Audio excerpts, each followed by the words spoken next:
First of all, Mr. Gauvreau, tell me who you are. I'm from New Richmond on the Gaspe Peninsula. I did my elementary school here in the Gaspe. I did my secondary school at Collège Jean Brébeuf, which is a Jesuit school. Did my undergraduate studies in biochemistry before doing a master's degree in biochemistry, both at the University of Montreal. I did a PhD in pharmacology at the University of Cambridge. And then I was a professor at the University of Quebec, as well as at the University of Montreal in the Department of Pathology and the Faculty of Medicine. And as of the early 1990s, I moved towards the private sector, creating the first biotech company, which I was the president of for most of the decade of the 1990s.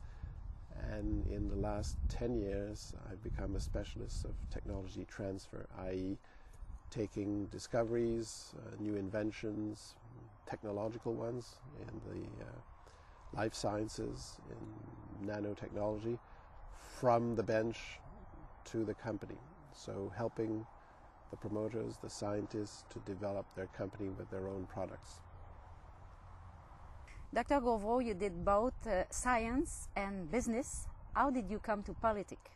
Now that's an interesting question.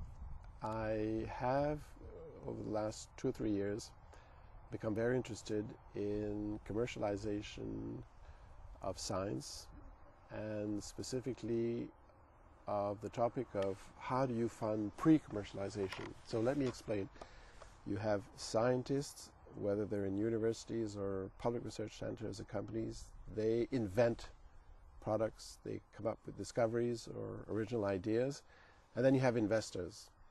And investors can be institutional, they can be private, and investors, of course, will measure their risks, and they'll only want to develop or rather invest in ideas or products or inventions that are sufficiently advanced. In between, there is the so-called gap, and the gap is that of all those projects that can't find their financing. And that gap I've worked on, and I've come to realize that it's got to be done by the public. It's got to be public money. It's got to be done by the central government. That conclusion took me to the Liberal Party, and that conclusion is now being studied, organized, and it's the agenda that I have in coming to politics, both for the riding of the Gaspe and the Magdalen Islands, as well as for the country. How do we improve that gap where you have good ideas, good projects that will become products, but that don't get anywhere because they're not financed properly. Tell me, Dr. Gauvreau, what does someone do as a specialist of innovation?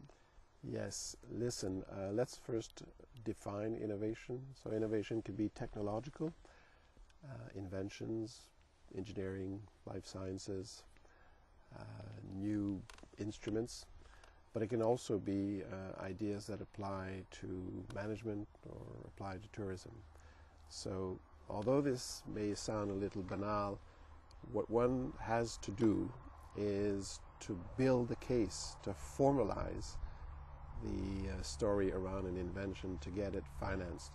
So it's trying to work out with the inventors, with the promoters, with the discoverers, what the mission of this company, for instance, that would hold the invention will be, its activities, what are the benchmarks, how does it compare, where does it fit into the competition, if it's a technology, describe the platform, its state of development, the coming milestones, what it is that it will develop into, and then define a strategic plan with some specific objectives, some, of course, general objectives within fit the specific objectives.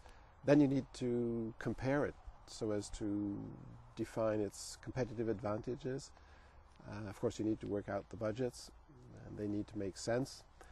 And finally, you need to describe the risks. Where can it go wrong? Why can it go wrong? And how can it go wrong? And once you've done this, you've actually told the story of the project, that it's meant to be built around the innovation. And that's what you take to the investors. That's what you take to the so-called roadshow. And it looks, again, banal. It seems simple, but it's an art. It needs to be done properly for the investors to recognize that it's a fair risk, that they know that they can invest into the project and measure their risks. And how could it be used in Gaspé Peninsula and Magdalen Island? Well, the Gaspé Peninsula and the Magdalen Islands have natural assets. Of course, forestry isn't what it used to be, lumber and paper, nor do the fisheries hold as much as they used to. However, wood is cellulose, wood is lignin, and there are some products that can be derived from cellulose, such as, for instance, working to produce ethanol. The sea is a wonderful reservoir to produce, for instance, macro or microalgae. These are just ideas, general ideas, but there are some very interesting new ideas around about the use of sea. Of course, tourism is, I'm surprised by the ideas that I'm getting so far in the campaign, original ideas on how to develop the Gaspesian and Magdalen Island tourist attractions business. The Gaspé has natural resources, petrol is one, and so on and so forth. Okay, so the Gaspé and the islands have, in my opinion, what it takes to develop further in the direction of innovative project, innovative ideas. And those are the premises of a successful future economic development of our region. Tell me, Mr. Gauvreau, what is your relationship with Mr. Dion? When I decided to get involved into politics, I wrote a letter to Monsieur Dion, a rather long letter, in fact, and I also asked to meet him, which I did, to explain that I would push innovation on the Gaspé and in the islands, Magdalen Islands, and that would be my national agenda as well. I happen to believe that Mr. Dion is a very significant person in terms of the politics of the last 40, 50 years of Canada, because he has great courage, pushing the green shift onto the Liberal Party platform is a very courageous act, because it's recognizing that the ecology equals economy. And interestingly enough, those two words have the same origin. So more and more of the businesses will take their roots into development of the environment. Monsieur Dion is a man of integrity. He's a very honest man. He's a man who has depth. He has great analytical powers.